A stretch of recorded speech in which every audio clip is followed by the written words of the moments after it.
দেখো মাঝে ভালো করতে নেই, মাঝে ভালো করতে নেই। বললাম আমার বউ কোনে গেছে? কি করে?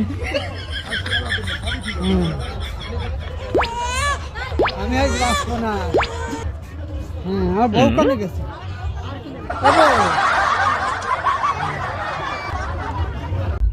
আল্লাহ, আমার বউ কোনে গেছে?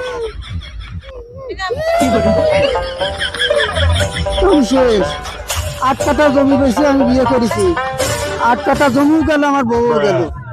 আল্লাহ, আমি কি করলাম? বলো চেয়ারে বসে লোকটা হাসাতে এরকম হয়ে গেল কেন? চাচা চাচা বউ না চাচা, তোমার কি হয়েছে? আমি দূর থেকে রক্ত বলছি, তুমি মাথা চেয়ারে বসে বসে আস্তে আস্তে কাছে পড়লে। এই পিকনিক হিসাবে বউ চলে গেছে।